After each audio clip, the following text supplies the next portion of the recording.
Wednesday, we made it to Hump Day, and we are spoiled on Lion Lunch Hour today because we're on a culinary tour of the Colada Shop. Chef Kevin, what are you working on now? So this is our frita cubana, which is a blend of ground beef and chorizo. We actually add a little bit of our own spice blend and some caramelized onions inside. That looks so good. Saying the right things. Yeah. You can hear the sizzle. I heard the chorizo. I said, Yeah. And Daniela, I have to tell you, the croqueta I had, amazing. Yeah, that's one of our signatures, all-day affair menu, how we like to call it. It's, you know, all-day affair. I will get the black bean dip to go.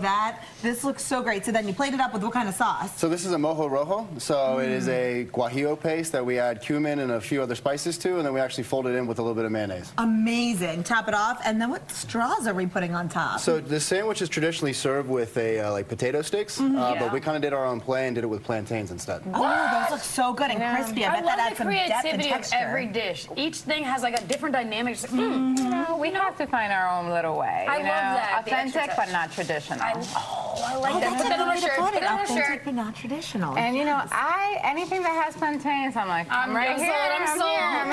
I'm here for it. That looks so good. And we'll cut that in half, and a little bacon bear and I'll split one. But don't worry, Marissa, we have an extra for you because we don't leave friends out. I was going to say, because we can bite both ends. Yeah, we can. I'm not above that little lady in the tramp. We need to put authentic but not traditional on a t-shirt. I said this, right? Okay. Yes. We'll get marketing on it immediately. Wait. Look at this. Look into it. Get on in there. Cheers. This is the best part of the day. Okay. I can't wait to join you in just a bit. First, though, our celebrity snack. Grammy, Tony, and Emmy award-winning actor Leslie Odom Jr. is coming our way Saturday. The artist, best known for his breakout role in Hamilton, will perform with the Baltimore Symphony Orchestra at the Meyerhoff Symphony Hall. I caught up with the superstar ahead of the show and asked him a question I've had for 3 years. I have to ask you this, and I said, if I ever get to speak with Leslie, I want to know, was it harder for you playing Aaron Burr in Hamilton or Sam Cooke in One Night in Miami? What was the toughest role to take on? Oh, my goodness. Thank you for asking. What a great question.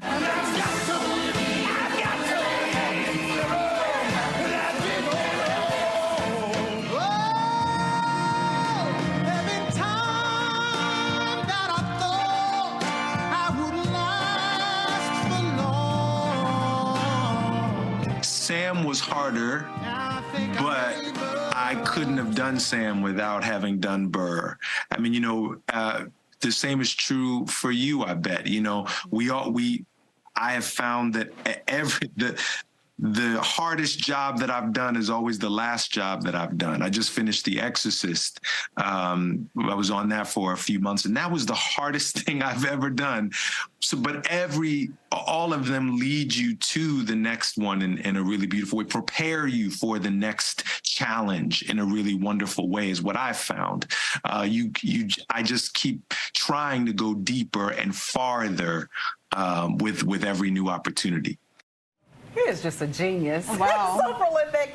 You just heard him, though, Leslie, talk about The Exorcist reboot that's coming out. What a funk it, right? Also, he has a children's book that he and his wife just released this week, so I got him on that as well. And you'll have the full conversation coming up very soon on Lion Lunch Hour. But when I think of him, he's as good of an actor as he is a singer. I think so often we see these celebrities who dib and dab, but he's great. Yeah, both. Oh, my gosh. I put him up there with, like, Julie Andrews and Barbara Streisand. In terms Jamie of Foxx. overall talent. Yes, just super talented in multiple disciplines. And you've seen Hamilton, too. Oh, Hamilton blew me away. It's just such a good experience. If you're blessed enough to see it, highly recommend because it's incredible. That's the second time I've heard that this week alone. Really? So maybe? Yeah, and you know, too, he also shared, he almost gave up on his dream, and then that role came along from Hamilton. Goosebumps. So that literally, kept him on stage. Then the fire's got to be on the stage, I believe. There you go. Between all the motivation in this burger, I am just having the best day. Only took one bite of it. Yes, we love Chef Kevin and Daniela. And, you know, we have a little more celebrity snack. This time we're going to talk about the hit show Swarm. I know you've seen it, Little Bacon Bear. No spoilers. Producer Chris, you have more on all the buzz. Yeah, that's right. And don't come for me, Beehive. It's not about you, okay? It's not about you. This is one of the hottest shows streaming right now. Not just because it's so popular, also because of some of the content. And you guys know what I'm talking about if you've seen it. But it has also attracted its share of backlash, okay? Now, if you're not familiar with the show, it's the latest from Atlanta creator Donald Glover. It tells the story of an obsessed fan, played by Dominique Fishback, who goes on a murderous rampage over her favorite musician. So the star-studded cast also includes Chloe Bailey and Damson Idris, and they have a pretty steamy scene early on in the first episode. And it was a hot topic on social media, with a lot of fans condemning the actress for the explicit scene. But in a recent interview with radio host Big Boy, the 27-year-old pushed back, saying the backlash was blown out of proportion and it was all because she's a woman. Take a look.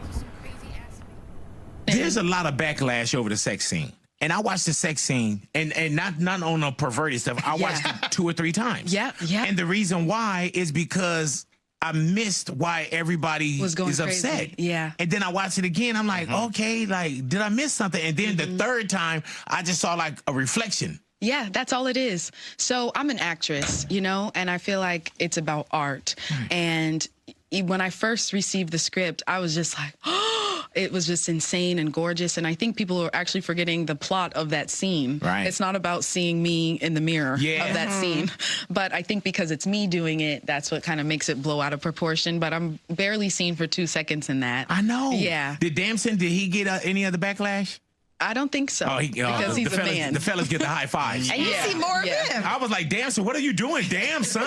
Like, what are you doing? Yeah. But, you know, I'm an actress. Right. I was doing my job, and I think people just kind of got to remember I'm an adult. Right, yeah. And I'm an artist. Yeah.